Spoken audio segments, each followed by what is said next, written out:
عالمی تنہائی کا شکار افغان طالبان رجیم کو سفارتی سطح پر ایک اور شدید جھٹکا لگ گیا۔ افغان سفیر نے یورپ میں افغان قونصل خانوں پر طالبان رجیم کے غیر قانونی کنٹرول کی شدید مخالفت کی۔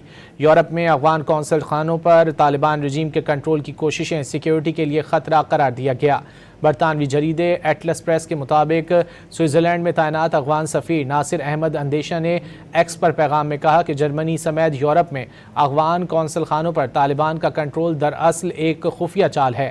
پاسپورٹ منسوخی اور قونصلر خدمات روکنے کی دھمکیوں سے طالبان نے بعض یورپی حکومتوں کو پھنسانے کی کوشش کی۔ طالبان رجیم کے نمائندوں کی یورپی دارالحکومتوں میں تعیناتی انتہا پسند گروہ کو آپریشنل بیس فراہم کرنے کے مترادف ہے۔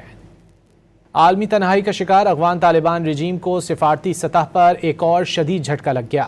افغان سفیر نے یورپ میں افغان قونصل خانوں پر طالبان رجیم کے غیر قانونی کنٹرول کی شدید مخالفت کی۔ یورپ میں افغان قونصل خانوں پر طالبان رجیم کے کنٹرول کی کوششیں سیکیورٹی کے لیے خطرہ قرار دیا گیا۔ برطانوی جریدے ایٹلس پریس کے مطابق سوئٹزرلینڈ میں تعینات افغان سفیر ناصر احمد اندیشہ نے ایکس پر پیغام میں کہا کہ جرمنی سمیت یورپ میں افغان قونصل خانوں پر طالبان کا کنٹرول دراصل ایک خفیہ چال ہے۔ پاسپورٹ منسوخی اور قونصلر خدمات روکنے کی دھمکیوں سے طالبان نے بعض یورپی حکومتوں کو پھنسانے کی کوشش کی۔